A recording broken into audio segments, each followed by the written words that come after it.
आपण पाहताय न्यूज 18 लोकमत। भर रस्त्यामध्ये एका युवकावर चाकूने सपासप वार करण्यात आले। हल्ल्याचा व्हिडिओ प्रचंड व्हायरल झाला। मुंबईतल्या काळा चौकी भागात चाकू हल्ला झाल्याचा दावा करणाऱ्या त्या व्हायरल व्हिडिओची फॅक्ट न्यूज 18 लोकमतने शोधून काढली। भर रस्त्यात दिवसा ढवळ्या सर्वांच्या देखत खून।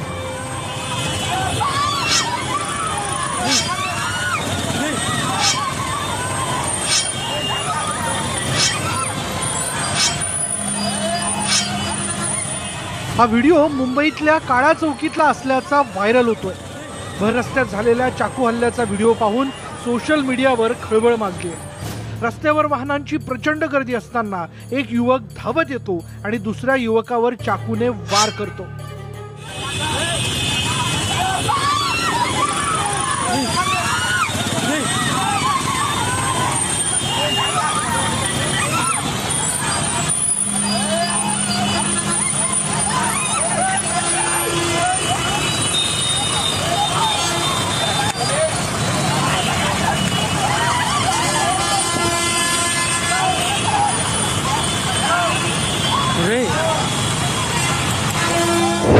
एक नव्हे तर एका पाठोपाठ हिंस्त्रपणे वार करत राहतो।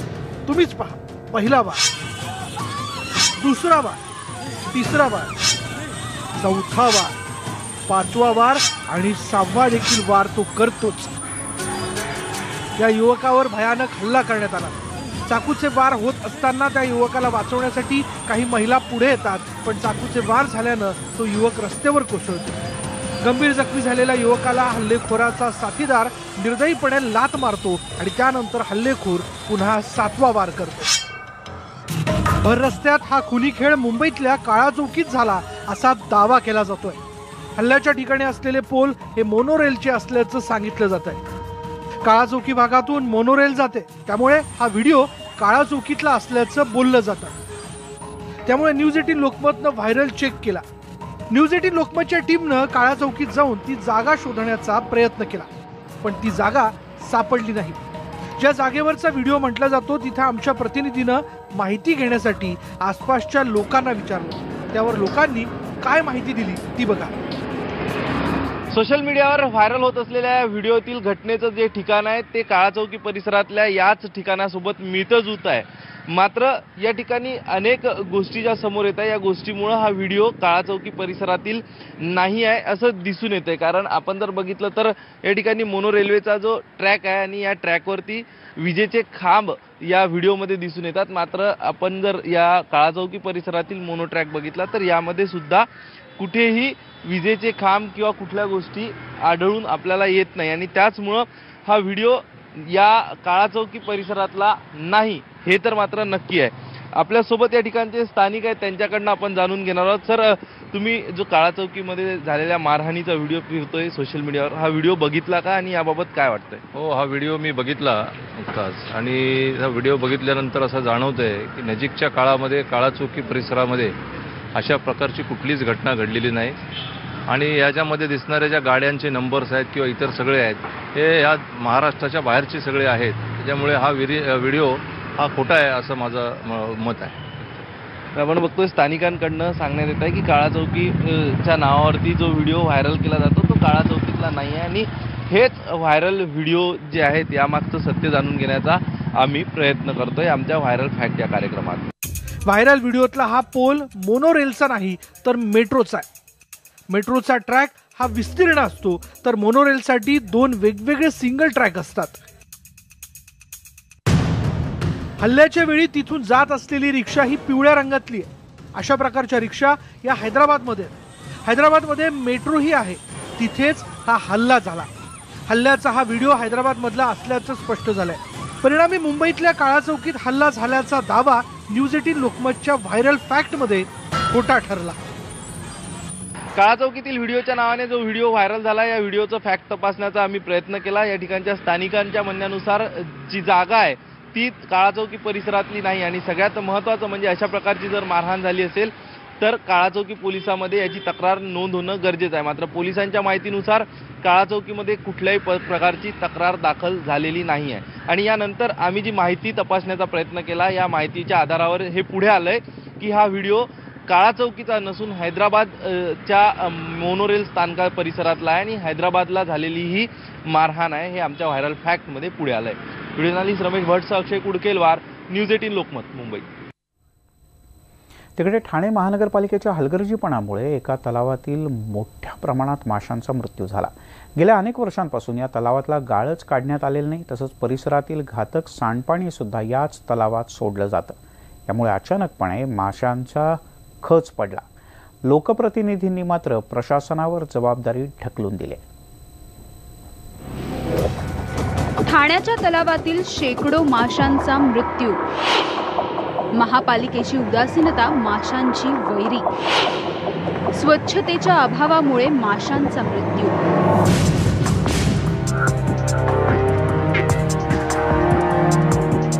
ठाण्याच्या खिडकाळेश्वर परिसरातील हा तलाव मृत माशांनी भरून गेलाय. जणू पहिला पाऊस या तलावातील माशांचा वैरी ठरलाय. एका पाठोपाठ एक या तलावातील माशांचा मृत्यू व्हायला सुरुवात झाली आहे. तलावाच्या परिसरात मृत माशांचा अक्षरशः खच पडलाय. एकीकडे माशांचा मृत्यू होत असताना दुसरीकडे ठाणे महापालिका प्रशासन मात्र ढिम्मच आहे.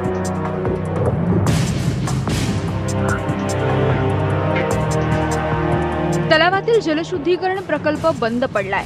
त्यामुळे घातक सांडपाणी तलावात शिरलं आणि त्यामुळे माशांचा मृत्यू झाला असा आरोप स्थानिकांनी केलाय. लोक तर येते दशक्रिया विधी होतात, घाण करण्यामध्ये 20 वर्ष झाली, गाल पण काढलेले नाही तलावातून आणि त्याच्यामुळे प्रत्येक वर्षी पावसामध्ये हेच परिस्थिती होते. खरंच काय तर 2001 का 2002 मध्ये तलावाचा गाल काढलेला, तेव्हापासून अजिबात इथे गाल काढून किंवा पाणी स्वच्छ केलेलं नाहीये. खिडकाळेश्वर तलावाच्या सुशोभीकरणाचं काम केलं जात असल्याचा दावा स्थानिक आमदारांनी केलाय, तर नगरसेवक मात्र महापालिकेवर जबाबदारी ढकलून मोकळे झालेत. शिवसेनेच्या माध्यमातून या ठिकाणी मोठ्या प्रमाणामध्ये निधी उपलब्ध करून दिला जातो, परंतु खालचे अधिकारी याच्याकडे दुर्लक्ष केल्यामुळे अशा प्रकारची घटना घडते. तो ह्याच तलावाचं फक्त 76 लाखाचा काम या वर्षी चालू केला, परंतु जे काम चालू करायला हवं होतं ते न करता फक्त दिवालची आणि फुटपाथची फक्त सुशोभीकरण केलं जातं. गेल्या अनेक वर्षांपासून खिडकाळेश्वर मंदिर तलावाची साफसफाईच करण्यात आली नाही. तसंच दशक्रिया विधी आणि अंघोळीसाठी तलावाचा सर्रास वापर होतो. त्यामुळे तलावातलं प्रदूषण वाढतंय. अशातच जलशुद्धीकरण प्रकल्प सुद्धा बंद पडलाय. त्यामुळे माशांचं अस्तित्व धोक्यात आलंय. आता शेकडो माशांच्या मृत्यूनंतर तरी महापालिकेला जाग येणार आहे का, हाच खरा प्रश्न आहे. प्रदीप भणगे आणि अजित मांढरेसह bureau report, news 18 Lokmat, Thane. पुण्यामध्ये जाऊयात. पुणे जिल्हाधिकारी कार्यालयामध्ये आज एक धक्कादायक प्रकार घडला. 77 वर्षांच्या एका शेतकऱ्यानं कार्यालयातच पेटवून घेण्याचा प्रयत्न केला. तिथल्या काही लोकांच्या प्रसंगावधानामुळे मोठा अनर्थ टळला. दौंड तालुक्यातील शेतकरी धनाजी धुमाळ यांची जमीन 1961 मध्ये वीर धरणासाठी संपादित करण्यात आली, पण त्यांच्यासह 19 धरणग्रस्तांच्या जमिनी 48 वर्षानंतर सुद्धा त्यांच्या नावावर झालेल्या नाहीत. सगळी कागदपत्र देऊन सुद्धा जिल्हा पुनर्वसन अधिकारी आणि महसूल विभागानं त्यांचा छळ केल्याचा त्यांचा आरोप आहे. यातूनच त्यांनी जिल्हाधिकारी कार्यालयाच्या 5व्या मजल्यावर अंगावर पेट्रोल ओतून घेण्याचा प्रयत्न केला. मात्र पोलीस आणि उपस्थितांनी प्रसंगावधान दाखवलं आणि त्यांना रोखलं.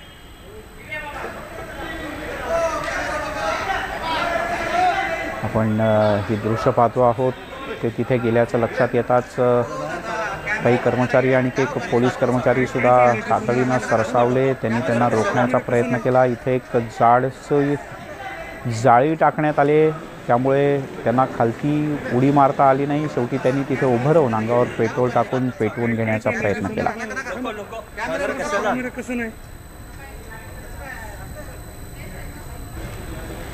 आदित्य ठाकरे यांच्यासोबत डिनर डेटवरून ट्रोल करणाऱ्यांना दिशा पाटणीनं चांगलंच फटकारलंय. 2 मित्र एकत्र लंचसाठी जाऊ शकत नाहीत का, असा सवालच तिनं केलाय.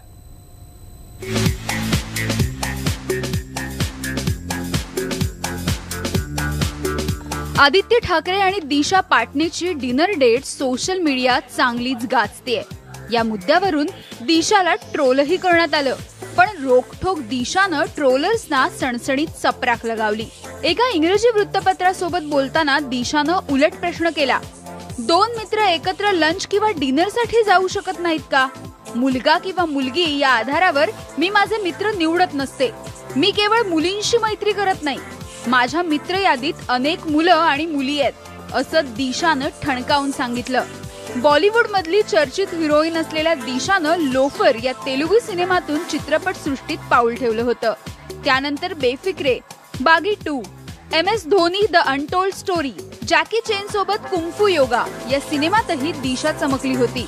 सलमान खानच्या गाजत असलेल्या भारत सिनेमातही दिशानं अभिनय केलाय.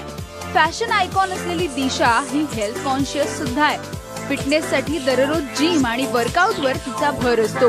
फिटनेसच्या बाबतीत दक्ष असलेली दिशा तिच्या मैत्रीविषयी सुद्धा तितकीच सजग आहे. Bureau report, news 18 Lokmat. Vikhroli Parkside विभागात एक धक्कादायक घटना उघडकीस आली. वीर सावरकर मार्गावर उभ्या असलेल्या एका कारमध्ये चालकाचा मृतदेह सापडला. त्यामुळे एकच खळबळ उडाली. गाडीचा AC सुरू ठेवून चालक झोपला असताना मृत्यूनं त्याला गाठल्याचा पोलिसांना संशय आहे.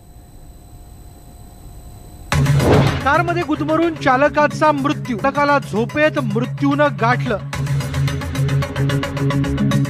विक्रोळी पार्क साईड परिसरात एकच खळबळ.